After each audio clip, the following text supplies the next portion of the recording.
podcastnya Ashifa Kolbu.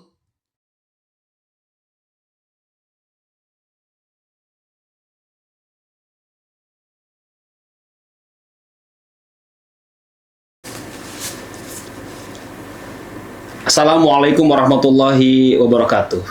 Selamat datang di program Lentera Ramadan, tentunya di ISQ Podcast, podcastnya Ashifa Kolbu. Terima kasih kepada ayah bunda sekalian dan pemirsa dimanapun Anda berada. Selamat datang di ISQ Podcast, tentunya di sini adalah sebuah ruang bicara, sebuah ruang rasa, dan ruang untuk kita menemukan kembali sebuah makna di obrolan kita yang kecil namun bermakna di hari ini. Setiap kehidupan adalah perjalanan mencari bentuk bagaikan pohon yang tumbuh, yang mana akarnya harus kuat menghujam ke dasar. Ada pula yang mengejar tinggi namun rapuh saat badai datang bertamu. Ayah bunda sekalian, kita semua tentunya ingin menjadi hebat. Tentunya anak-anak kita ingin juga menjadi hebat. Setidaknya melihat anak-anak kita yang tumbuh menjadi pribadi yang berdaulat. Namun, di tengah dunia yang makin bising oleh pencapaian fisik, kita sering lupa bertanya, apa gunanya sayap yang lebar jika tak tahu kemana arahnya pulang? Apa gunanya prestasi yang mentereng jika nurani itu tidak terang? Oleh karena itu, hari ini kita akan berbincang tentang kunci menjadi anak yang hebat, tentang bagaimana memadukan kecerdasan akal dengan kelembutan budi pekerti. Sudah hadir di studio ini dua sosok dari generasi yang berbeda, namun dalam satu visi yang sama. Yang pertama tentunya seorang pendidik yang menjaga pagar kesiswaan dengan penuh ketegasan dan kasih sayang. Selamat datang Bapak Iqbal. Selamat datang Pak Cesar. Assalamualaikum Bapak Iqbal, sehat? Waalaikumsalam warahmatullahi wabarakatuh. Alhamdulillah sehat dan semangat Pak Cesar. Gimana puasa hari ini Pak Iqbal? Sepertinya duduk saya lumayan nyaman Pak Cesar, namun kursinya agak panas nih. Oh, agak panas ya? Akan mendapatkan pertanyaan-pertanyaan yang keren kayaknya dari Pak Cesar. Masya Allah, dari tim sebenarnya ini. Oh, iya. Dan yang kedua tentunya seorang murid ya, seorang tunas muda yang sedang merekah pembawa amanah suara rekan-rekannya sebagai ketua OSIS, yaitu Kakak Arum. Assalamualaikum. Waalaikumsalam Bapak. Alhamdulillah, bagaimana puasanya hari ini Kakak Arum? Alhamdulillah lancar. Alhamdulillah lancar semua. Hari ini Pak Iqbal selaku pendidik dan juga Arum selaku murid, kita akan berbincang mengenai tentang kunci menjadi anak yang hebat. Baik, sebelum kita membedah kunci-kunci rahasia itu, saya ingin bertanya kepada Kak Arum dulu nih, sebagai kita tahu ya Pak ya, sebagai generasi alfa dan juga generasi yang menjalani pendidikan sebagai objek yang menjadi realitas di lapangan ini, di tengah riuhnya media sosial serta tuntutan zaman yang kian cepat, seringkali anak muda merasa lelah mengejar ekspektasi. Menurut sudut pandang Arum nih, sebenarnya definisi anak hebat tuh seperti apa sih di generasi saat ini? Karena mungkin dari generasi Pak Iqbal, saya maupun Arum pasti memiliki jawaban tentang hebat dari kacamata yang berbeda. Oleh karena itu, yang pertama kita ingin bertanya nih kepada seorang murid yang sedang merekah ini, kepada Ananda Arum, bagaimana menurut Ananda Arum, Kakak Arum, jikalau definisi hebat di angkatan kalian nih, di generasi kalian itu seperti apa? Jadi menurut aku anak hebat itu bukan hanya yang pintar di prestasi akademik maupun non akademik. Bukan saja yang setiap kali lomba menang olimpiade atau menang lomba atlet atau mendapat medali sertifikat, tapi bisa juga yang hebat mengontrol diri sendiri, hebat mengontrol emosi. Karena di dunia digital sekarang sepertinya susah sekali untuk mengontrol ucapan dan jari gitu di media sosial. Ada yang tidak suka langsung di komen habis-habisan, ada yang kok dia beda ya, langsung di dislike, di share, dibully, cyberbullying lah istilahnya. Jadi anak hebat itu menurut aku sebagian secara garis besar itu mereka yang mampu mengontrol diri dan menahan diri untuk tidak mengucapkan hal-hal yang kurang mengenakan dan bisa mengerti teman-temannya yang lain. Masya Allah, luar biasa. Kita mendapatkan insight baru ya Pak Iqbal ya, di generasi kita juga. Bahwasanya betul, di media sosial itu terkadang memberikan definisi, memberikan klaim yang berbeda. Tadi sebagai pembuka tadi bahwasanya ada istilah pencapaian fisik, itu dilihatnya sebagai orang yang hebat. kalau kita melalui medsos. Seperti tadi bahwasanya kan percuma kalau seorang burung punya sayap yang sangat lebar jika tidak tahu arah tujuannya mau kemana. Oleh karena itu jawaban dari Arum luar biasa. Bahwasanya hebat itu maknanya sangat luas. Kalau dari Pak Iqbal sendiri bagaimana ini? Definisi anak hebat di mata generasi Pak Iqbal maupun pengalaman pribadi Pak Iqbal itu sendiri. Baik, terima kasih Pak Cesar Ya, terima kasih. pertanyaannya. Definisi anak hebat hari ini. Mungkin saya akan menempatkan diri saya sebagai pendidik ya, dari sudut pandang pendidik. Ya. Jadi anak hebat hari ini menurut saya adalah anak yang hebat adalah anak yang tidak sekedar pandai dalam menjawab soal. Namun anak hebat adalah anak yang mampu bersikap ketika kehidupan memberinya soal. Karena tentunya anak hebat adalah anak yang karakternya utuh. Pak Cesar, karakternya utuh, kemudian jujur dalam bertindak, kemudian rendah hati ketika berhasil, dan yang paling penting anak hebat adalah bisa bertanggung jawab atas pilihannya. Mungkin singkatnya definisi anak hebat hari ini adalah anak hebat yang mampu cerdas dalam berpikir, kemudian matang dalam bersikap, dan unggul dalam berperilaku. Mungkin itu definisi pandangan saya Pak Cesar. Luar biasa. Ada sedikit kemiripan nampaknya kalau kita perhatikan ya Bunda sekalian, bahwasannya anak hebat itu sama-sama memiliki makna yang bermanfaat, yang memberikan insight dari segi eksternal maupun internal dari dalam diri anak tersebut atau dalam diri manusia tersebut. Yang berbeda apa? Yang berbeda mungkin di permasalahannya, di zamannya. Mungkin permasalahan dari kacamata seorang pendidik beda, kacamata di seorang murid beda, bahkan kacamata sebagai pekerja pun itu berbeda. Tapi ada satu hal yang sama, bahwasanya hebat itu ternyata tidak hanya sekedar eksternal, tapi internal dalam diri kita. Maupun sebaliknya, tidak hanya sekedar internal, yaitu ada juga eksternal dari diri kita. Baik ayah bunda sekalian dan pemirsa dimanapun Anda berada, berbicara mengenai definisi anak yang hebat, tentunya kita harus meneliti atau berdiskusi atau sharing terkait dengan faktor yang mempengaruhi anak menjadi sosok yang hebat. Tentunya dari kacamata Kak Arum sendiri, apa sih menurut Arum faktor anak atau kita mempengaruhi supaya menjadi sosok anak yang hebat?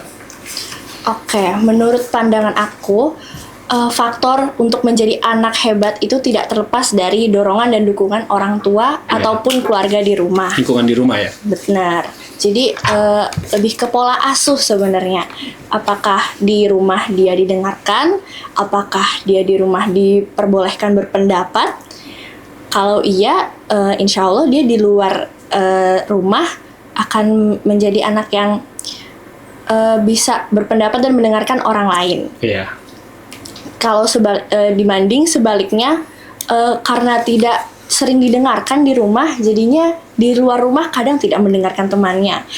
Misal kita lagi ngobrol sesuatu, dia bikin topiknya tuh isinya diri dia sendiri semua. Nah, itu bisa faktornya karena itu. Tapi balik lagi ke anaknya masing-masing juga, karena setiap anak tuh pasti berbeda, jadi tidak bisa dilabeli. Tapi faktor utama itu pasti di keluarga. Yang kedua adalah circle kalau sekarang mah. Circle pertemanan. Betul. Jadi 5 orang terdekat yang dekat sama kita itu cerminan diri kita, Pak. Betul.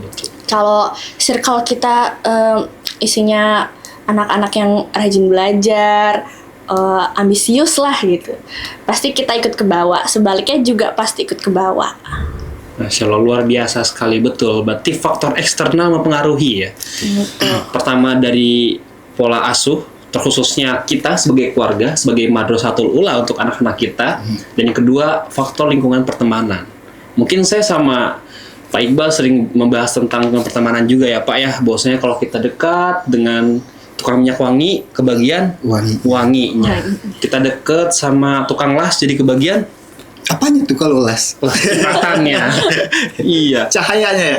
Kalau kita deket dengan tukang warteg jadi makan orek dong. Iya, jadi kenyang kita dekat tukang warteg. Seperti itu Bapak Ibu. Jadi bagaimana kita dekat dengan siapa, seperti itu. Kalau dari Pak Iqbal sendiri sebagai pendidik, faktor apa Pak yang mempengaruhi anak jadi sosok yang hebat? Faktor yang mempengaruhi anak agar anak itu menjadi hebat ya. Saya sepakat dengan Kak Arum tadi, salah satunya ada keluarga, ya kan? Keluarga merupakan faktor utama, Cesar. Ya.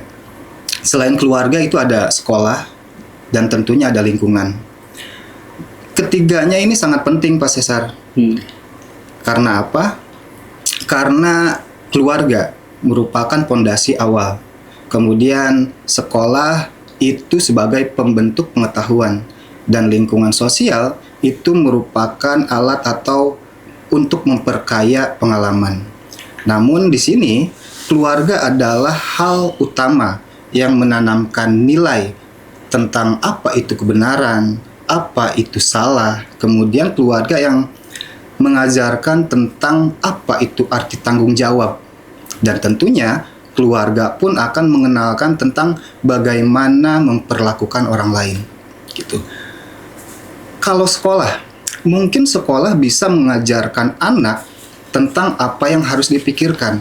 Namun keluarga akan mengajarkan bagaimana cara hidup dengan baik dan benar. Kemudian mungkin lingkungan itu bisa menguatkan dan juga bisa melemahkan. Gitu. Mungkin singkatnya keluarga itu untuk membentuk karakter Pak Cesar. Iya, betul. Sekolah itu untuk mengasah potensi anak. Betul. Dan lingkungan sosial itu merupakan ujian untuk ketahanan nilai perilaku kita. Betul. Mungkin itu pandangan saya Pak Cesar. Wah, luar biasa. Ternyata betul ya. Perlunya sinergitas antara kita sebagai guru, orang tua, maupun internal dari anak itu tersendiri. Karena kita tahu bahwasanya untuk menjadi sosok yang hebat, kita perlu menempa dan juga diajarkan melalui cita dan juga cinta. Tentunya dengan usaha. Seperti itu kurang lebih. Oke. Kalau begitu saya sempat mendengar hadis riwayat, pernah membaca hadis riwayat Imam Tirmizi bahwasannya Rasulullah SAW bersabda, "Man hala walidu min nahlil afdol min adabin hasanin." Ternyata tidak ada pemberian yang lebih mulia, yang lebih tinggi dari orang tua kepada anaknya selain pemberian moral dan akhlak. Perlunya kita sebagai orang tua, sebagai guru memberikan dorongan yang baik kepada anak-anak kita untuk menjadi sosok anak yang hebat, luar biasa. Oke, lanjut ya. Wah. Kalau menurut dari Pak Iqbal sendiri sebagai pendidik, kita perlu adanya kebiasaan untuk menjadi sosok yang hebat. Kebiasaan apa yang harus ditanamkan agar menjadi sosok anak yang hebat? Hal yang mesti ditanamkan semenjak dini berarti Pak Cesar ya. Perlu kita ketahui Pak Cesar, anak hebat itu tidak terlahir dari nasihat yang panjang. Namun anak hebat itu akan terlahir dari perilaku-perilaku kecil positif, namun terus dilakukan secara berulang. Contohnya hal-hal sederhana. Dia disiplin waktu, Pak Cesar. Betul. Dia bangun tepat waktu, kemudian belajar bertanggung jawab, merapihkan barang-barang pribadinya sendiri. Maka saya sepakat tuh Pak Cesar dengan salah satu program Kemendikdasmen. Ya, apa tuh? Yaitu tentang 7 kebiasaan anak Indonesia hebat. Iya, betul. Kan? Di situ ada bangun pagi, kemudian ada beribadah, berolahraga, makan bergizi, gemar belajar, kemudian bermasyarakat, dan yang terakhir tidur cepat. Itu adalah kebiasaan-kebiasaan yang positif. Kalau anak-anak kita menanamkan itu, membuka peluang untuk menjadi anak-anak hebat, Pak Cesar. Luar biasa. Kalau dari Kak Arum sendiri bagaimana? Kebiasaan yang harus ditanamkan agar menjadi anak yang hebat. Wah, menurut aku sih gak beda jauh ya sama pendapat Pak Iqbal. Iya. Seperti yang Pak Iqbal bilang tadi, ada 7 kebiasaan anak Indonesia hebat. Ada 7, dan salah satunya bangun pagi. Mungkin udah mainstream banget ya Pak kalau dibilang kita tuh disiplin harus mulai dari bangun pagi. Tapi benar gak ada salahnya. Dan bangun pagi itu dimulai dari tidur awal, tidur lebih cepat. Tidur sebelum jam 10, Betul. sebelum jam 11, agar besoknya kita bisa bangun lebih pagi, misalnya jam 4. Nah, dan itu tuh harus dilakukan secara konsisten. Walaupun baru bangun aja gitu, belum membuat kayak rundown habis ini ngapain, tapi yang penting bangun pagi aja dulu. Nah, setelah bangun pagi itu ada beberapa kebiasaan yang direkomendasikan, yaitu istilahnya metode 2-2-2. 2 menit beribadah, 2 menit membersihkan diri, dan 2 menit belajar atau refleksi diri. Nah, dengan itu insya Allah kita kayak seharian tuh merasanya lebih cheerful gitu, lebih ceria. Dan kayaknya satu hari itu insya Allah akan jadi lebih disiplin ke hal-hal lain, misal membantu teman, atau lebih kerasanya lebih seger aja gitu. Masya Allah, luar biasa. Itulah faktor kebiasaan yang harus ditanamkan oleh kita sebagai orang tua, sebagai anak, sebagai guru, agar menjadi sosok yang hebat, khususnya untuk anak kita sendiri. Oke, pertemuan hari ini sungguh membuka mata. Kita sudah berbicara tentang definisi, faktor, ya, dan sekarang kita mau membahas lebih dalam lagi nih. Untuk proses menjadi anak yang hebat, tentunya sudah pasti kita harus berhadapan, kita harus tatap-tatapan dengan sebuah kegagalan. Oleh karena itu, dari Kak Arum sendiri nih, gimana sih caranya agar kita tidak takut gagal? Oke, kadang kita mikir gagal itu lawannya dari sukses. Betul. Padahal gagal itu bagian dari kesuksesan itu sendiri. Sebelum sukses kita pasti ada gagalnya. Mungkin Allah itu udah merencanakan kita harus gagal sekian kali, dan misal ke-22, ke-23 kalinya kita gagal, setelah itu kita akan sukses. Dan itu dia, kita salahnya tuh gagal tuh dianggap perlawanan dari kata sukses, padahal itu proses. Betul. Dan untuk menghindari ketakutan itu, ya kita harus menghadapi secara berani, secara tegas. Kalau perlu minta dukungan sama teman-teman sekitar gitu.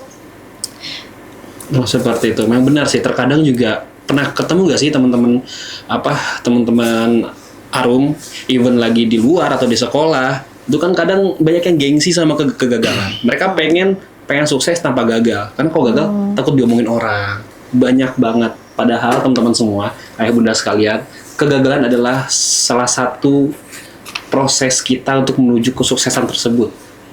Tidak ada hal yang instan, bahkan yang instan pun perlu pakai proses ya. Indomie itu masih perlu dibuka dulu ya Pak Iqbal. Meskipun Indomie itu instan seperti itu. Kalau dari Pak Iqbal sendiri bagaimana? Sebagai pendidik, pandangan dari Pak Iqbal bagaimana ya cara agar anak tidak takut gagal? Baik Pak Cesar, terima kasih pertanyaannya. Mungkin jawaban saya tidak jauh beda dengan apa yang dijawab oleh Kak Arum. Bagaimana agar anak itu tidak takut untuk gagal? Kita harus bisa memaknai apa itu kegagalan. Bahwasanya kegagalan itu bukanlah musuh, melainkan kegagalan itu adalah guru terbaik. Betul. Bahwa anak hebat sekalipun bukan berarti anak itu tidak pernah gagal. Namun anak hebat adalah anak yang terus belajar, terus bangkit setelah dia gagal. Betul sekali. Maka anak hebat itu pasti mempunyai keberanian Pak Cesar. Berani untuk gagal dan kemudian bangkit kembali. Dan tentunya kita harus bisa menanamkan kepada anak-anak kita apa itu growth mindset. Ya. Gitu. Apa makna dari kegagalan itu? Bahwasannya kegagalan adalah bagian penting dari proses pembelajaran. Mungkin itu saja Pak Cesar. Oh, luar biasa dari Pak Iqbal. Nah, betul. Bahwasannya dari Kak Arum maupun Pak Iqbal sendiri, kita sama-sama sepakat bahwasannya kegagalan itu adalah sebuah proses perjalanan kita yang harus kita hadapi. Pilihannya dua. Mau menghadapi kegagalan atau mundur balik lagi ke awal, ke checkpoint. Oleh karena itu perlunya menghadapi kegagalan tersebut agar kita bisa bertemu dengan kegagalan selanjutnya yang nanti kita akan mendapati jatah untuk menuju kesuksesan tanpa bertemu dengan kegagalan tersebut. Insya Allah seperti itu. Baik, Iqbal, Kak Harum, di hari ini bahwasannya definisi, faktor, bahkan cara bangkit dari kegagalan sudah sama-sama kita bahas. Namun kita tahu tantangan hari ini adalah di genggaman tangan, yaitu dunia digital yang tanpa batas. Kita selalu mendapati klaim-klaim yang berbeda, kita selalu mendapati hal-hal yang membuat perjalanan proses anak menuju sosok yang hebat itu terhambat, bahkan takut gagal termasuk di hal tersebut. Oleh karena itu, sebagai penutup diskusi yang luar biasa ini, saya meminta satu saran konkret dari Pak Iqbal maupun Kak Arum untuk sama-sama kita dengarkan, khususnya teman-teman yang di rumah, ayah bunda sekalian, saran terkait dengan pembincangan kita di hari ini. Mungkin dari Kak Arum dulu, silakan. Oke, mungkin saran dari aku buat jadi anak hebat di era sekarang itu pertama kenali dulu diri sendiri. Banyak berdiskusi sama diri sendiri. Kayak jangan mikir berdiskusi sama diri sendiri, ngapain ngomong sendiri. Oh gitu, ngomong sendiri. Enggak harus ngomong gini ya, cuma dalam hati aja. Betul. Aku tuh maunya apa sih? Aku tuh mau jadi apa sih? Setelah kita berdiskusi sama diri sendiri, kita bisa jadi tahu goals kita tuh di hidup ini tuh mau jadi apa. Apakah mau jadi CEO PT Naga? Betul, kayak Pak Iqbal ya. Bener. Amin. Apakah mau jadi tentara? Apakah mau jadi pilot? Nah, setelah kita tahu goals itu, kita bisa kelilingi diri kita dengan orang-orang yang mengerti atau bahkan satu tujuan dengan goals kita tadi. Betul sekali. Mungkin itu aja sih, Pak. Wah, luar biasa. Dari kacamata Pak Iqbal sendiri sebagai pendidik bagaimana? Oke. Saran konkretnya adalah Pak Cesar, anak-anak sekarang ini tidak kekurangan informasi. Ya, betul Namun sekali. anak-anak sekarang ini malah berlebihan distraksi. Betul. Jadi distraksi yang berlebihan. Ya. Gitu. Mungkin saran atau langkah konkret yang bisa dilakukan untuk anak-anak hebat kita harus tahu etika digital. Gitu. Bagaimana kita sopan santun gitu. Karena kan sopan santun ini tidak hanya berlaku di dunia nyata saja. Sopan santun ini harus kita pakai di dunia maya sekalipun begitu. Kemudian yang kedua, mungkin anak hebat itu harus bisa menyeimbangkan layar dengan interaksi nyata. Gitu. Karena apa? Karena karakter itu dibentuk lewat relasi. Betul. Bukan dibentuk lewat algoritma, Pak Cesar. Betul. Ya kan? Yang ketiga, mungkin anak hebat ini harus mempunyai nilai spiritual, kemudian nilai moral, agar bijak dalam mengendalikan teknologi.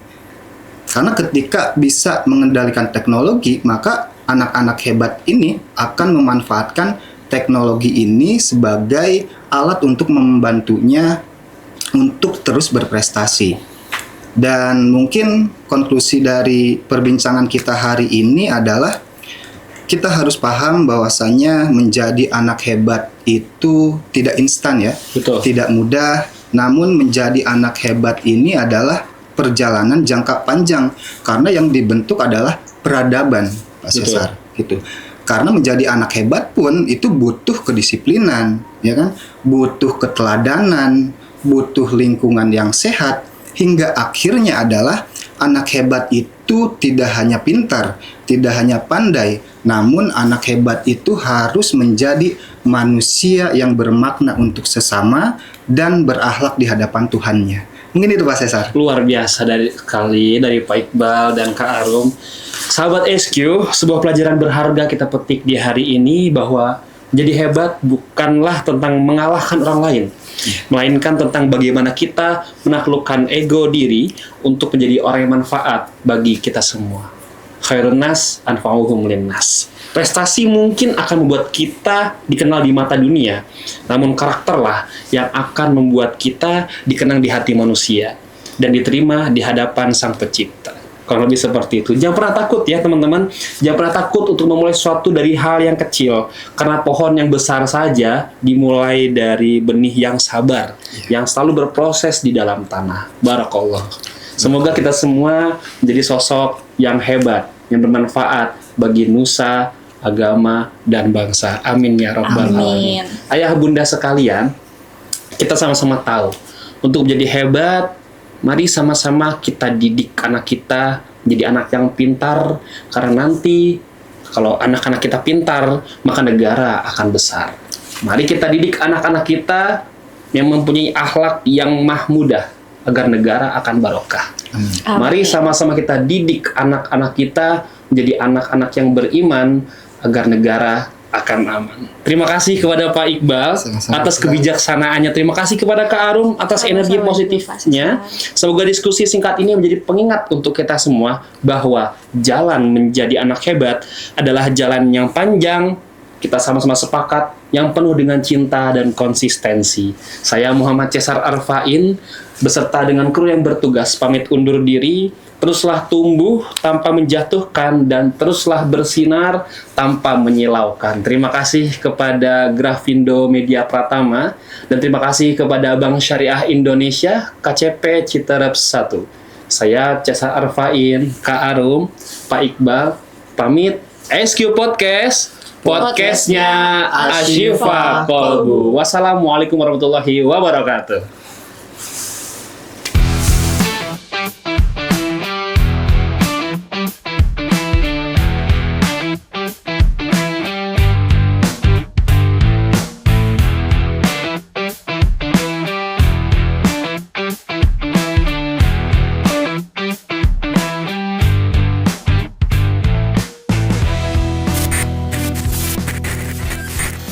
ASQ Podcast, podcastnya Ashifa Kolbu.